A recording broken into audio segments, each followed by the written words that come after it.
嗱，咁講到心理測驗嘅時候，好多人都會好奇怪係嘛？大家有冇聽過啊？心理測驗因為我另外一個花名叫殺手㗎。如果考個警察或者考乜嘢，好多時候都會咁樣講，係嘛？因為心理測驗咧，大家有個印象咧，就會多好多人嘅，係嘛？但可以咁樣同大家講，呢個係誤解。小弟咧啱啱有篇文章發表咗向嗰個雜誌裏邊公共行政雜誌啦，就講咗其實好多數據，我哋包人嘅數目其實唔係好多嘅嚇。其實咧平常心就 OK 嘅啦。心理測驗係啲咩咧？其實好簡單啫嘛，考你兩樣嘢。第一，你嘅能力；第二，你嘅性格，適唔適合做呢個工作，就咁簡單啫。明唔明白？如果被評為唔適合，唔緊要，唔係代表你心理有問題，唔係代表你心理變態，只係代表你唔適合做嗰個份工啫。可能你適合做另外一份工㗎。OK， 理解我？咁咧就係咁簡單嘅一個咩啦？咁如果你大學畢業之後就可以考高級技術員啦。如果你而家中學畢業嘅話，可以考個乜嘢嘅職級咧？咁基本上咧，喺呢度咧，我哋會睇到咧，就係話咧，公務員嘅一般嘅職級就係由第1級至第9級。第1級至第4級咧就係咩咧？你就唔好同啲老人家爭飯食啦。意思係話咩？小學畢業嘅嗰一層1到4級，5、6、7咧就係啲文員嘅 ，OK。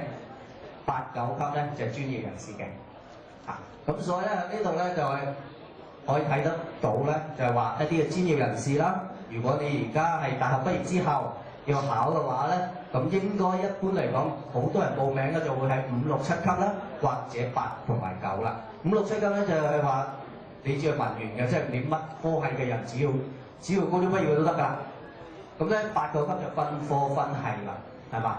醫生嘅、心理嘅、公共行政嘅，全部係唔同嘅。OK， 咁喺呢度嚟講咧，咁咧點樣計咧？喂，如果高級技術員點計？大家有冇聽過啊？高級高級技術員佢咧就430點起薪點，咁而家咧就55蚊一點，你計翻59蚊 ，sorry 啊，59蚊一點你計翻幾錢啊？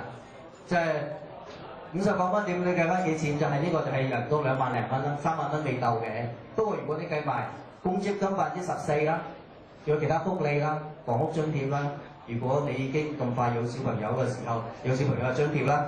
如果啲冇嘅，你有父母嘅，有父母嘅津貼啦。呢啲咁嘅應該都夠養活你一家子㗎啦，OK 咁咧佢呢個咧基本上嚟講咧就係話咧。唔計所謂嘅個人勞動合同，咁一般嚟講咧就係話我哋公務員一般咧就有14個月糧嘅，14個月糧，12個月咧就係我哋基本薪俸，仲有所謂嘅聖誕津貼啦、假期津貼啦，所以一共咧6月會出一次，11月會出一次，所以一共有14個月。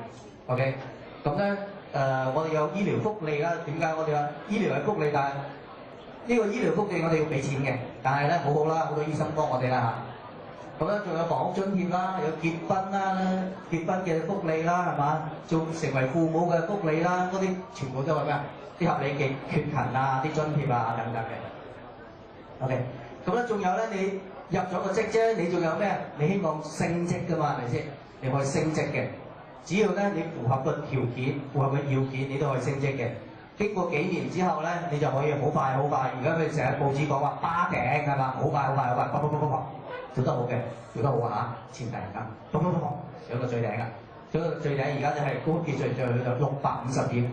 咁650點咧，佢係幾錢啦？就乘翻59咯，就再乘啦。OK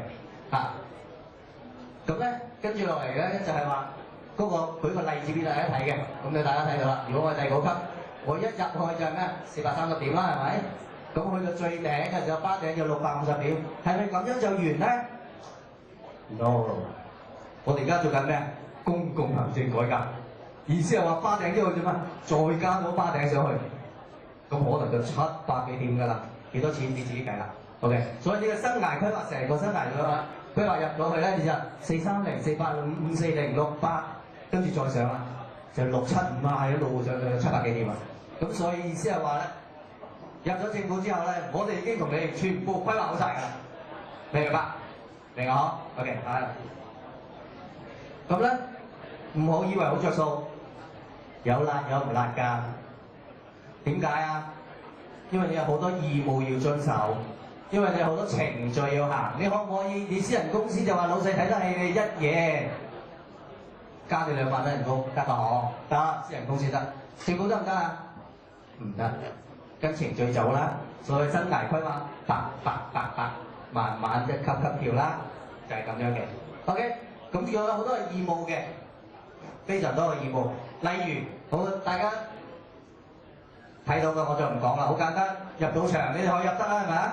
我唔入得㗎，我入去可以俾人壓㗎啦，壓即係話起訴啦，係咪？我唔入得㗎。如果要入點算啊？等阿特首批過年初一、年初二、年初三得個10天之內，我就唔入得到場啦。有就嚟入得過多幾日咧，係嘛？手痕啊！不過我咁多年都未入過。OK， 再嚟個嗱，我喺呢度咧就祝朋友仔咧、同學仔咧都可以踏上個青雲路，搭唔搭得上咧？俾個檔案俾大家睇。OK， 嗱，等我哋計嘅政府07年同06年之間，到底請咗幾多人？嗰啲數咧全部公開嘅，大家嚟睇。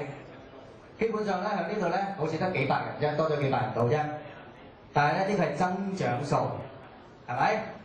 第一個條件，第二個仲有啲離職嘅未計落㗎嘛，係嘛？即係而家呢個係咩啊？係增長啊嘛。咁離咗職嗰啲咁都要填個位㗎嘛，即係佢嗰張凳離開咗，或者有啲人退休嗰張凳走咗嘅時候，我填翻佢呢個就完咗啦，就唔係增長㗎啦嘛。咁所以咧計埋咧大約1000幾人到啦 ，OK？ 咁1000幾人都仲唔止㗎喎，仲有啲咩咧？因為呢一個數咧唔包括我哋所謂嘅個人流動合同啦，啲短期合同嘅嗰啲人唔包括嘅，所以計下即係咩？政府可能有1、2千個、2、3千個咁嘅職位㗎喎一年，咁淨係得10零個人啫，吸納呢度好簡單啫係嘛？1000幾個職位，吸納15個人，吸納唔到，吸納到，記住咯嚇。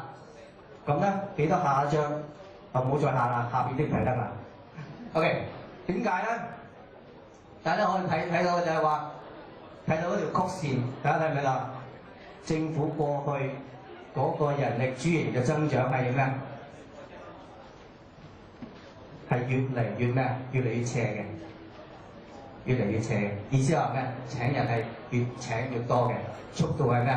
越請越快嘅。OK， 所以咧喺呢度告誡各位同學，你幾月畢業啊？9月畢業係咪？6月畢業係咪？咁呢就快啦。因為點講啊？2個原因，政府冇可能無限膨脹，係咪？任何一個政府都唔可能無限膨脹嘅。意思話佢請夠人之外做咩？佢就會停止㗎。咁今日你唔入，而家請咁多人咁冇機會你唔入，你幾時入啊？10年之後啊？好似林玉鳳13年之後，唔好啦啩，係嘛？所以咧，如果大家有興趣嘅話咧，你去做公務員嘅話咧，就可以盡快咁樣規劃好，自己睇下書係嘛？即係話堂唔係好多嘅時候，上網啫，自己睇下書讀下，因為考嚟考去都係呢3幅被㗎啦。你讀識呢啲嘢咧就冇錯㗎啦，明唔明白啊 ？OK， 嗱，今日咧我就講到呢度。咁咧有啲咩咧？以後咧喺嗰個課程裏邊咧，咁我哋再分享一啲嘅實際嘅技巧。OK， 好多謝各位。